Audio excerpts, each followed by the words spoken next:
I would like to introduce, I'll introduce the panelists before each of you speak. I'll just go down the road. One very beautiful thing about being in this community is you often meet people on the street. How many of you have met your friends on the street in this community from being a witness together? That is certainly true. Those of you who have done any kind of activism around resisting Islamophobia must know Zara Bilou, who serves as the executive director of the Council on American Islamic Relations, San Francisco Bay Area office, which is the oldest and one of the largest CARE chapter offices. And Zara has led the organization since 2009. It's growing, and Zara manages a staff of a dozen civil rights and social justice advocates dedicated to the empowerment of American Muslims through legal services, legislative advocacy, and community organizing. Thank you for sharing with us today in Ramadan Kareem.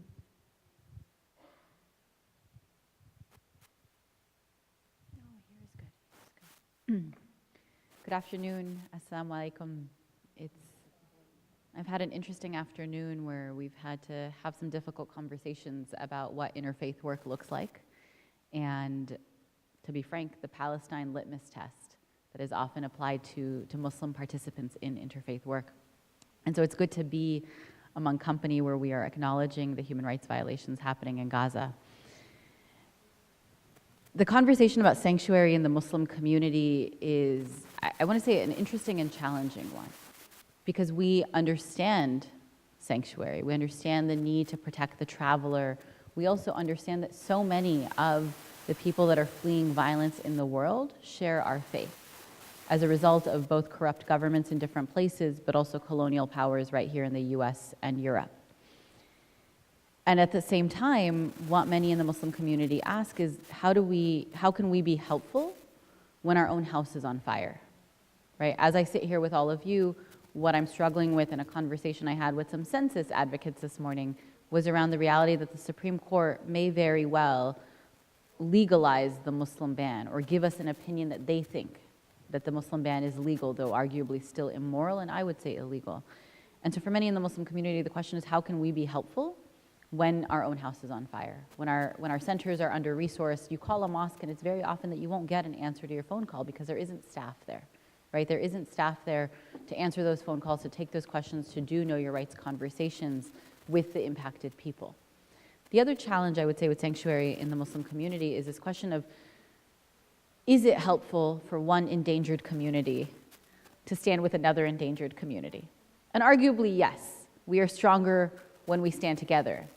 But something that I share with audiences that many don't realize is that the FBI sends informants into mosques. A common question for members of the Muslim community is the person praying next to me an FBI agent, right? And there is no way to confirm or deny that, but imagine that fear. If you were at church, if you were at synagogue, if you were at temple, wondering if the person praying next to you, and it's not a question of whether they're a real Muslim or not, but whether they are informing the FBI, a government agency which has a history of targeting so many minority communities and is even more frightening under Trump. When you're living with that fear, and you know that there are informants in your mosques, does it make sense to bring in undocumented people to provide sanctuary? Or are you actually putting a bigger target on that undocumented person's back? All that said, our faith calls us to action to protect people, to stand up against injustice. Muslims believe and are taught that if we see an injustice, we should correct it with our hands, right? And that is the most powerful way to correct it, which is to take action. The conversation I had about interfaith work earlier today was that what is courage is when I actually risk losing something, right? It wasn't courageous for people to say we stand against the Muslim ban in most cases because everyone was doing it. It was actually politically beneficial for people to say we stand against the Muslim ban. It wasn't even courageous in some cases for people to say we would register as Muslims because everyone was saying it. What will be courageous is if a Muslim registry happens, will you actually do it at that time? When you have to have difficult conversations, will you actually do it at that time? Will you hold police officers accountable and FBI agents accountable and corporate Democrats accountable? And so we push Muslims on this, right? Is that if you see something wrong, change it with your hands. And so take action, which should include and does include making your places of worship a sanctuary. And if you can't change it with your hands, then speak out against it. And I would say that arguably a lot of Muslim congregations are here right now. They're at the speaking out against it level, where they're challenging the Trump administration, not just on the Muslim ban, but on immigration, on DACA, on police accountability, right? So they're willing to say the words, but how do we move them to action, right? And the last level, of course, is that if you can't speak out against it, then to hate it in your heart. And, that sounds easy. It's considered the lowest level of faith. But today, where we get bad news every day, some have said that it's exhausting to hate everything in my heart. Like, it's exhausting to care about everything. It's exhausting to pay attention. And so I'm not in the business of chastising people who are only hating it in their hearts. I want to call them in and welcome them to care about these issues. So the reality is that the Muslim community is struggling with this question of sanctuary, because we know religiously and from a faith perspective that we should offer it. But our house is on fire. And so we have to figure out, if there are FBI informants in our mosque, are we actually endangering undocumented people by bringing them in, right? And how do we also, as an aside, build power in the undocumented members of the Muslim community? A conversation that we've had within the Muslim community is all Muslims are not Arab and South Asian. A third of the Muslim community is black. And so is impacted by police brutality in a very different way than I am. And not police brutality, let's be real, police terror in a very different way than I am. I don't go outside my house wondering if a police officer will kill me, but I know that black Muslim brothers and sisters do. There are undocumented members of the Muslim community who are Latino because there's a large rate of Latinos converting to Islam, but there are also South Asians and Arabs who've overstayed their visas. So the last thing I'll say is that for us, this isn't just a conversation about supporting another community. This is about staying true to our values and supporting members of our own community, recognizing that there are undocumented Muslims who need sanctuary mosques because that's where they're going to be most comfortable praying and fasting and sleeping and being in community. And so we have a ways to go, and I'm excited for our congregations and even for ICCNC, the Islamic Cultural Center of Northern California, where we are, to be learning from our allies who have been doing sanctuary work much longer, and I think have built it much deeper than we have thus far. Thank you.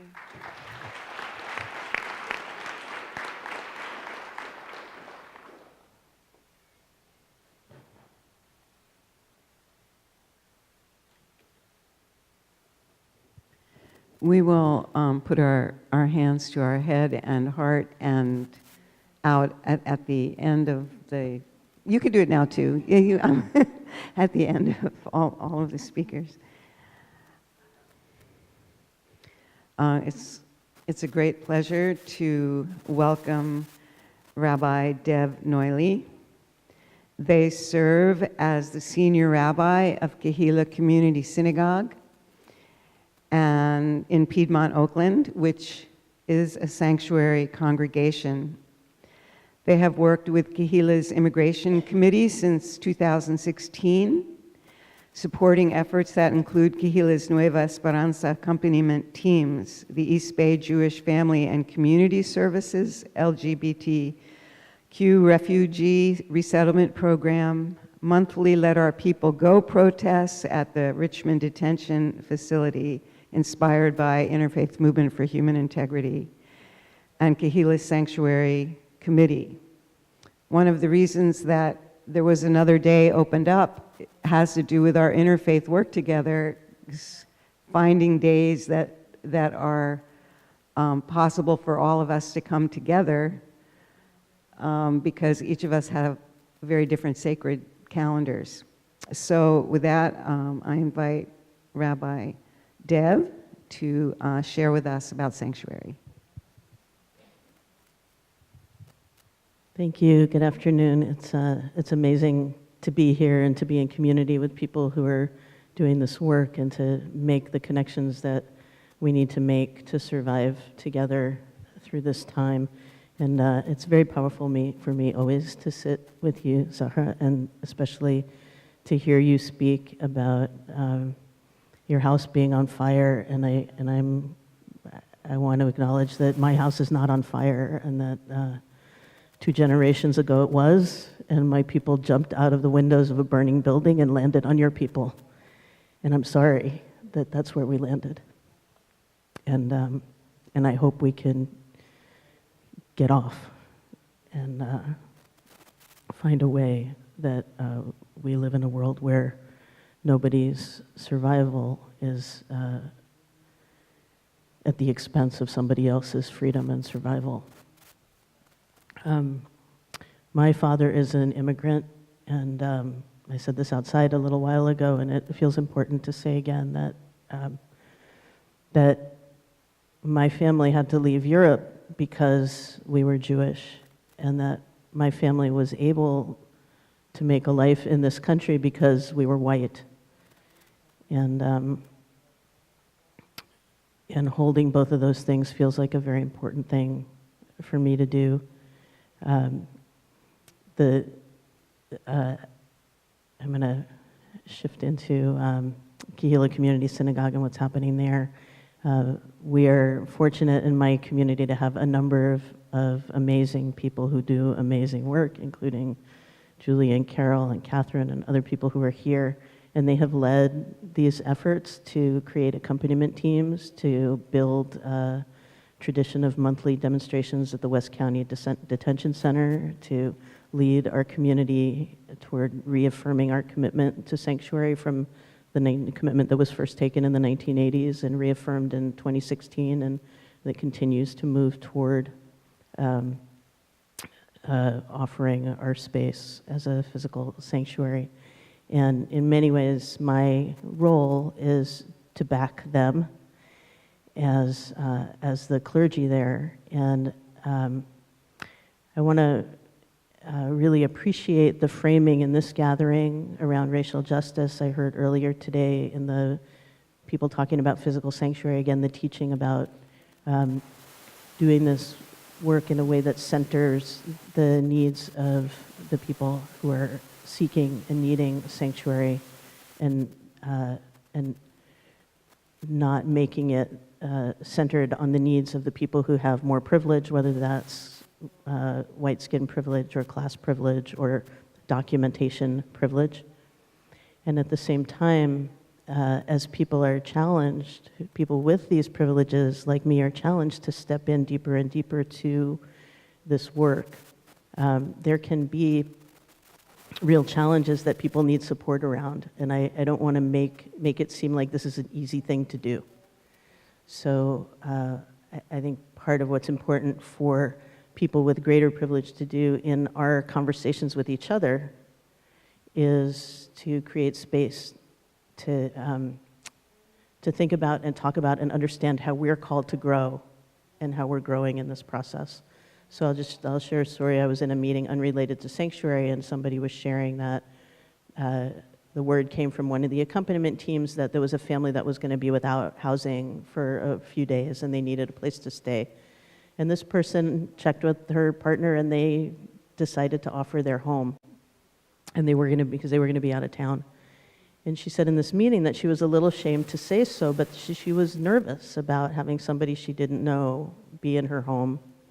And she felt bad about those feelings that she was having.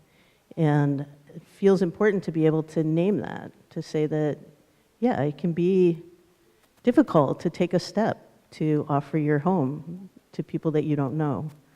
And I think we're being called into taking steps that are new and strange and difficult and beyond what we've done before, and that those steps are often going to be very challenging, including being in deep relationship with immigrants who have been through terrorizing and traumatizing experiences and may not be available for relationship in the way that we might hope or want when we open our homes or our communities. So these are all things that we need to not brush aside or pretend aren't going to happen, or get lost in our shame about having feelings that it's hard for us, because it's going to be hard. So I feel like one of the things that we as clergy can do in this process is to make space for people who are doing this work to share what's hard and to find support for the growth that we need to do to stay in it and to stay in it and get deeper in it. I'm going to just share a story that Reverend Deb and Rabbi Lynn invited, and Miriam invited me to share after I shared it with them, and that is that we had a special service a few weeks ago to expand our community's commitment to sanctuary, and part of what we did was to invite some people in our community who were alive because somebody had offered their families a safe place to live when they were in danger. And one of those people told a story of his family. They were a Jewish family living in Poland, and a Polish family took them in, hid them in their barn, and it was very risky for the family. It was a big family. They had a hard enough time feeding their own children and needing to get, during wartime, extra food for this additional family. And at some point, another family in the town who had also taken in a Jewish family was found out by the Nazis, and the Nazis went and they killed the Jews who were being hidden, and they also killed the Polish family that was hiding them. And one of the sons, a young man in the family that was hiding, our congregant, went to his parents and said, you know, this was okay for a while, but we're going to get killed if we continue to hide this family, and we have to stop now. And the family refused and said, no, we have to keep hiding this family. And the young man left his family. The Polish young man left his family. And that family allowed their son to leave rather than throw out this Jewish family that they were hiding.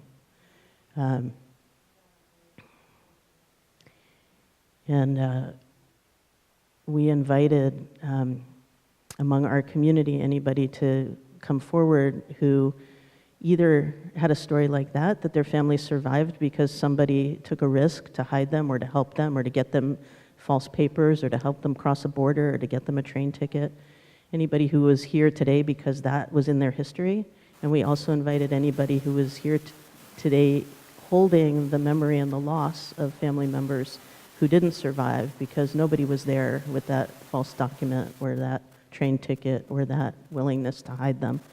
And it was about a third of the people in the room, I think probably about 30 people, who came forward to say that that was in their history. So this is a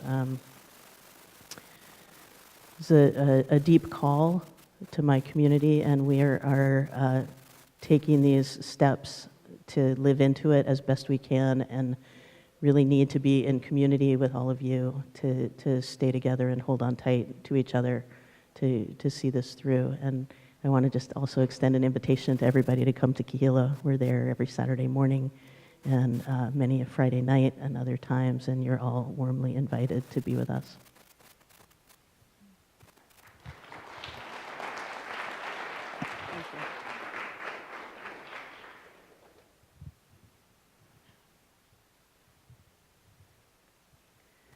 I would like to welcome Lijen Wang to this panel as well, who spent her childhood in Taipei, New York, and New Jersey with her mother's Buddhist altar at the center of your home, of every home. I'm not sure this is not written perhaps quite right. As an organizer for racial and economic justice, Lijen has led campaigns targeting New Jersey's biggest utility company to pay its security officers a living wage, fighting the Providence Police Department's use of gang injunctions against youth, and most dear to her heart, mobilizing their own workplaces to win just conditions so that nonprofits can practice what they preach. Thank you, Rabbi Lynn. And the piece that I should add also is that I'm here with Buddhist Peace Fellowship, and we are an organization rather than a congregation. So in our terms, we would call it a sangha. And while we don't have a sangha, our mission has been for 40 years to bring our spiritual practice into our organizing, into our activism. What lessons does spirituality have for us about how to do organizing work? How can organizing actually be an act of love, of compassion? And how do we act in times of urgency with patience and mindfulness? And so as an organization, actually, we are rather interfaith because many folks, many activists come wanting to bring their spiritual practice into action. And in listening to everybody today, and just hearing a lot of shares and reflections about the difficulty of this time, folks most targeted right now by the Trump administration, I've really been wondering about what medicine does our spiritual practices, our collective spiritual practices, have for us in such hard times. And looking at all of us today, one thing I've been thinking about is how interfaith practice is really also a practice of intersectionality. And intersectionality, is a phrase that was brought forward by Kimberly Crenshaw and other Black feminists to describe how when someone occupies the intersection of oppression like racism and sexism, there's double, there's triple, there's more oppression and danger that we face. And as you're talking about, Zahara, that's some of what happens when we bring our communities together. There can be some greater needs, there can be some even greater dangers of coming together sometimes. And so a lot of what we try to do at Buddhist Peace Fellowship, or BPF for short, is to be prophetic. Even in the face of greater danger of coming together, how do we build the world that we want to live in? And I want to share what I think is one example, maybe it might seem small, it's not small to me, that's present at this convening. So many different people, so many different of us have come together to be here. And we might have different views about gender identity, different needs around gender. And one thing that the conveners of this gathering have made possible is for there to be a gender-neutral bathroom, even when there are communities here who need some separation of space based on gender. And so I want to thank you and lift you up, Rev Deb, for making that possible. And noticing that it is possible, actually, for us to create what we need for each other when we come together despite our different needs. And I think a lot of what makes that possible as people of faith is that part of our gift that we hold and carry and bring forward is to remember the bigger body. That my body isn't just this body, it's all of this wider body. So many of the readings that were shared during the prayers and meditations were about remembering our bigger body, our wider ecosystem, the many of us that coexist to make this possible.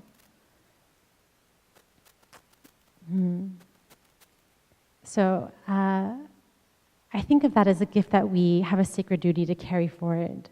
As we do our work, we must always remember our bigger body. One way that we understand how to celebrate the bigger we at Buddhist Peace Fellowship is a framework that we refer to as Block, Build, Be. So these are three energies, three modalities that we need to create transformation in our world. So what does block, build, be mean? Block is the act of blocking harm, of fighting injustice. When folks showed up at San Francisco airport in response to the Muslim ban, or a lot of folks, some who I know are here, who organized to stop Urban Shield, to stop Oakland and Alameda County police from having military powers to act out Islamophobia, anti-blackness. So that would be blocking harm. And we need that. We need that to create safety and sanctuary in our world, to stop what's harmful. But we also need other energies. It gets tiring to say no or just to fight what's wrong all day long. And so we also talk about the importance of having build, which is to build solutions, to build the world that we believe is possible, the one that we actually want to inhabit with one another. From creating these rapid response protection networks, or other ways that people come together as a village to create what we dream is possible and not waiting until we're done fighting to do that. So building solutions. And the third energy we talk about is be, how we be, our spiritual practice, which is the foundation that gives us the wisdom for all this building and blocking work that we do, the touchstone, our spirituality that reminds us what our values are and how to live them out. And so these three energies of blocking and building and being are some of what we think of as medicine for difficult times. Remembering that our larger ecosystem needs all of us to be doing different work. Some of you may have experienced what I've experienced on the left and in movement work, which is that sometimes there can be infighting. Sometimes there can be fighting about, is it important to do direct service in urgent times, or do we need to be doing community organizing and stopping the harm? Or working within the system, working outside the system.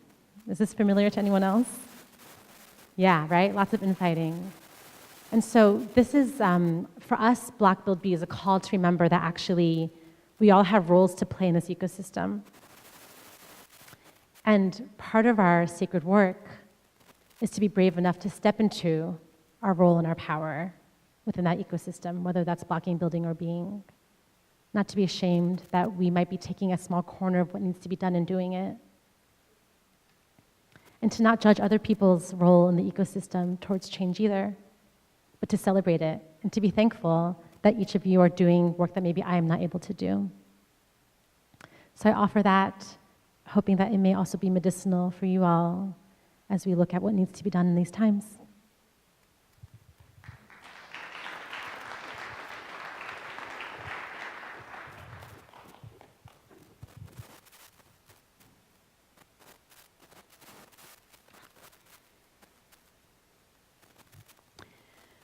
Thank you for blocking, building, and being, reminding us and how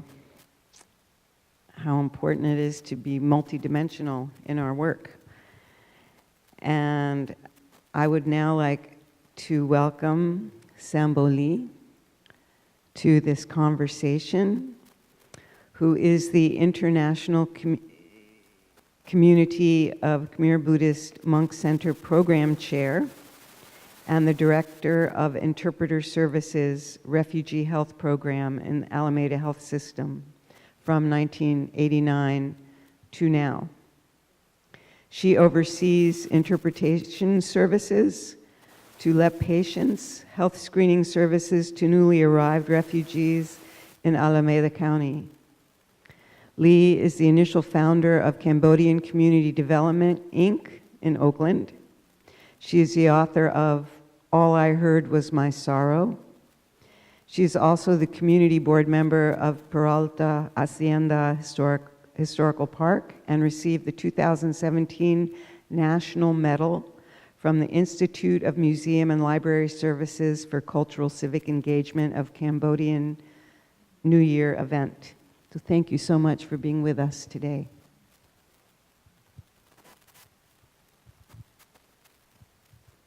Thank you, and again, I want to thank you for the opportunity to be here and listening to all the story that's working on sanctuary. I'm not sure if all of you know that today is the National Children's Days. Yes, some of you know? No. So, deportation of Cambodians has been a long-standing and hurtful process.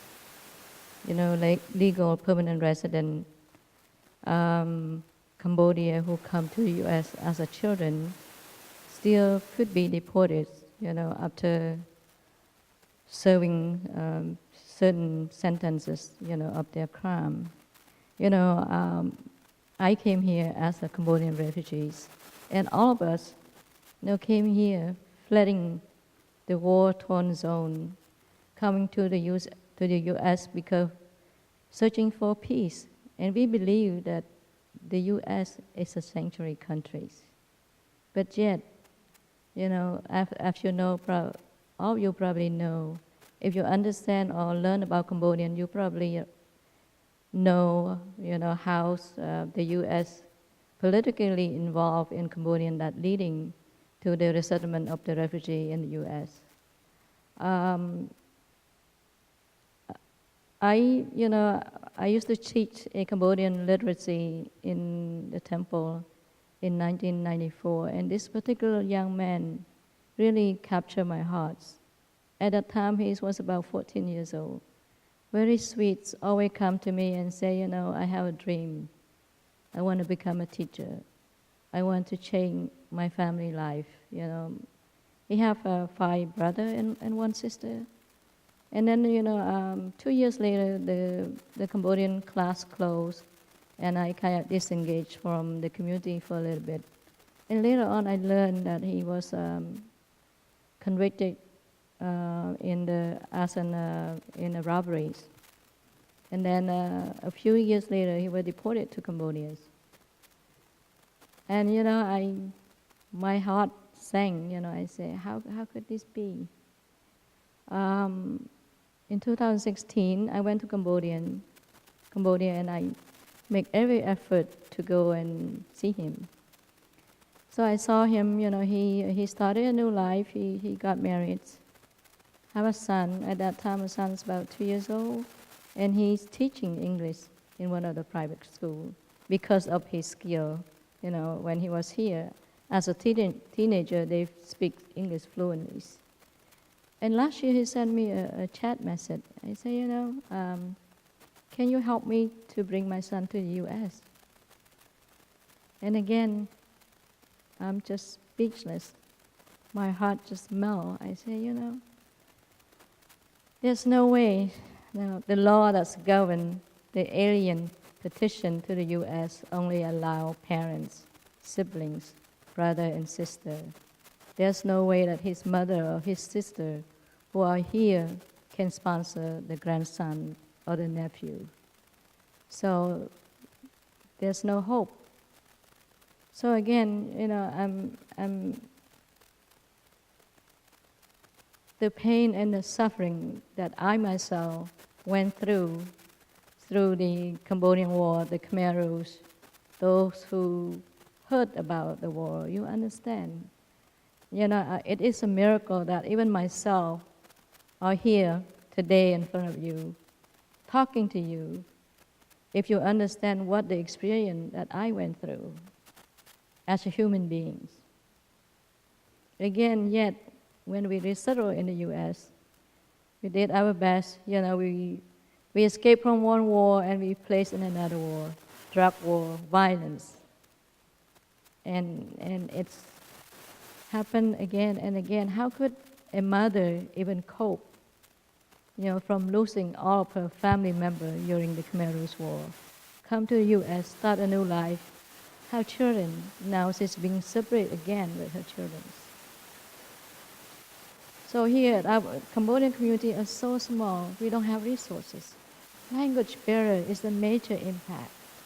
I'm working in interpreter services, so my mission is to provide language assistance to everybody that coming to Alameda Health System. From my experience, I always feel that English is just too general. In order for me to fully express my feeling, I have to speak Cambodian. And a lot of service provider doesn't have language assistant. How could we even go and get help when we cannot express our feeling? It doesn't matter, you can give me a lot of antidepressant. It's not going to help me because I need to express how I feel.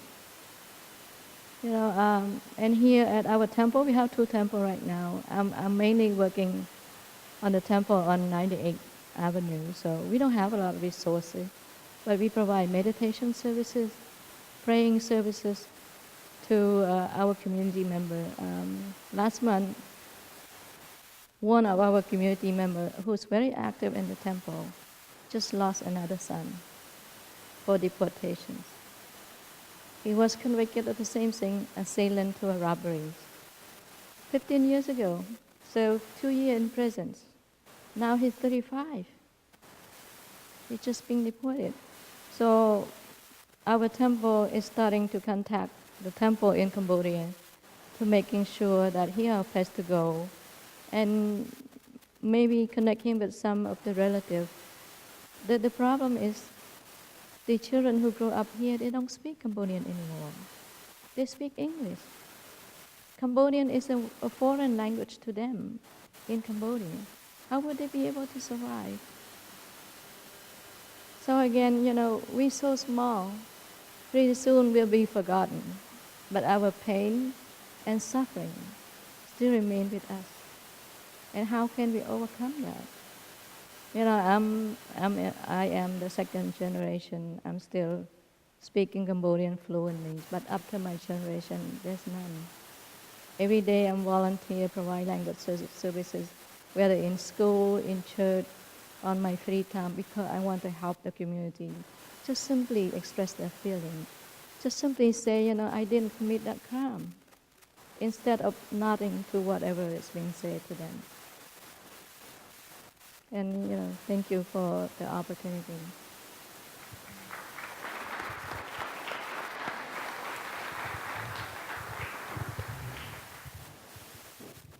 Thank you.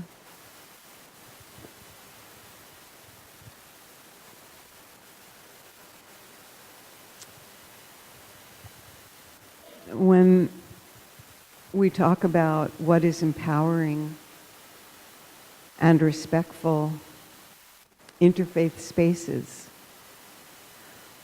what does that look like? And is there anything that panelists want to say to each other about what that might look like? What are empowering multi-faith spaces, and what can be challenging? Some of you spoke to that a little bit, but we have 10 minutes to hear from the panelists. We each have about 2 minutes to think about that, and then we'll break up. And before we begin again, I want to again acknowledge the sorrow in our hearts, because seeking refuge, finding sanctuary, comes about in different ways. Sometimes it's just inviting guests into your house, people that you know and you hang out with. But this work is more than that. And it does involve this awareness that we carry of what it means to be standing in front of those in our midst who have experienced such profound loss.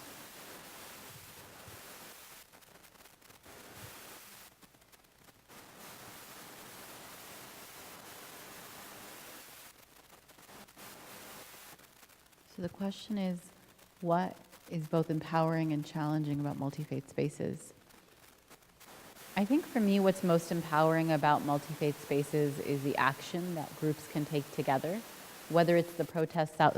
What's most empowering for me about multi-faith spaces is the actions that groups can take together, whether it's rallies outside of ICE organized by Bend the Arc Jewish Action, or it's Interfaith Clergy and Laity organizing protests outside of the Richmond detention facility, right? Like that, actually seeing us put our faith into action and seeing us like take 2 Muslims and 2 Jews and 2 Christians and 2 Buddhists so that we have 8 people and then 10 people and then 20 people is where I find the most hope, because there are things that we agree on that are dictated by our faith but also by our shared values.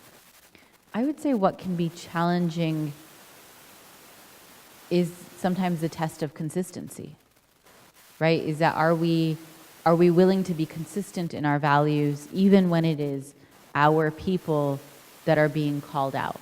So an example that comes up often for me as a Muslim leader is like, well, will you condemn Saudi Arabia? And it's like, yes, by all means, like sign me up to condemn Saudi Arabia for all of the terrible things that they do. And so I can be consistent there. And then can I be consistent in what America's role is in propping up Saudi Arabia?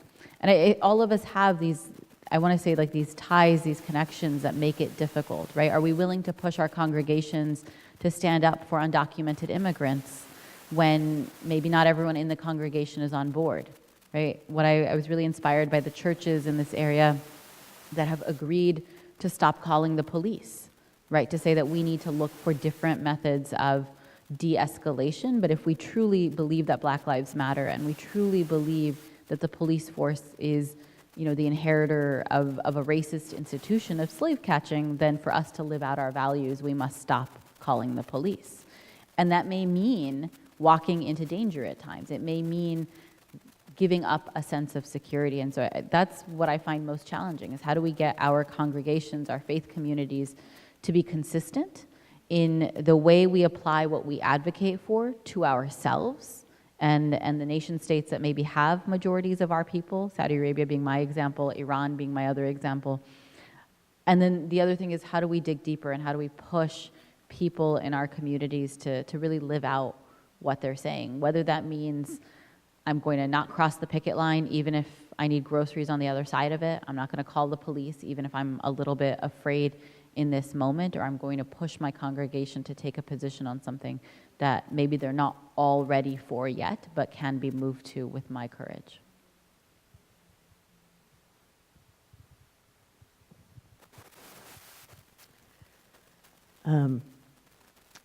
I think what's challenging about interfaith work is what's challenging about any human relationship, which is that people are different, and people can both really support and love and sustain and nurture each other, and people can also really deeply harm each other.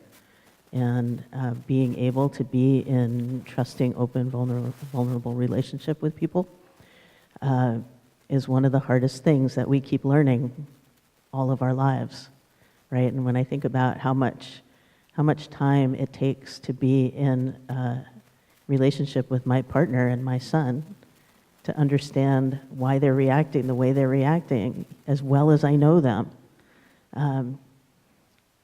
You know, it's amazing that we even try this. It really is. So I think that coming into this with a lot of compassion for each other, and knowing that each of us brings this not just individual personal history, but now collective spiritual heritage and cultural history and language and ways of thinking and ways of understanding things and assumptions that we haven't had a chance to question yet or even be aware of yet. And those are the things that are going to pop up. And when they do pop up, that's when we start to wonder if we can actually trust each other. And that's when we have to stay and go deeper. And sometimes that means taking our attention away from what feels like the most urgent issue, because the relationship needs attention. And so I think that is the challenge of this work. It's a huge challenge, and I think the opportunities are the survival of the species and the health of the planet. I think that's where this is headed for me, I hope. And I think I'm learning a lot being here and being in relationship with Karina Gould and the Ohlone people, and being invited into the circle, like the circle that happened on Monday of interfaith prayer at the West Berkeley Shell Mound, to say that this is where we live, and this is a sacred Ohlone site, which means that it's the sacred site of where we live, and that we all are invited to come there and offer prayer because we're all in this thing together.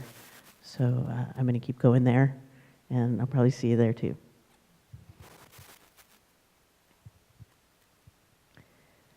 Well, you know, one of the practices in the Buddhist tradition is about wise speech, which is both means to speak up when there's a wrong that needs to be acknowledged. But wise speech also means not speaking more than is necessary. So, which is basically a fancy way to say, I'm going to pass for now.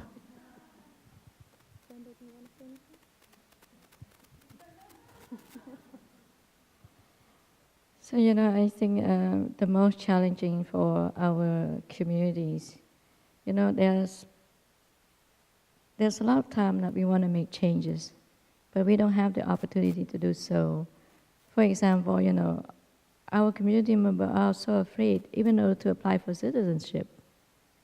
You know why? Because they're afraid that their outstanding traffic ticket might become a felony, and they might get deported.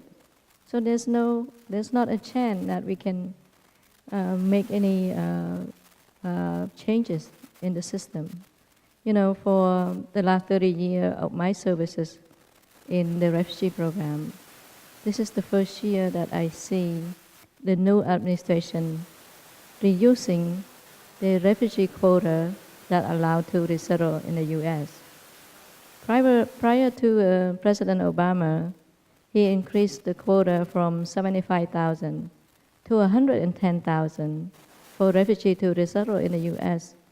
But when the new administration took office, he reduced it to 50,000.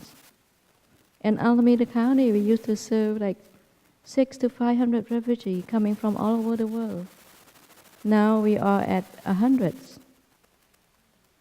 So the challenge for us is, at a time that, I don't want to say that no hope, but we are the service provider. All I'm asking, listen to the story with compassion. Listen to those who come and seek your assistance. Don't turn them away just because they're language barriers, and don't judge them just because they can't express their feeling to you.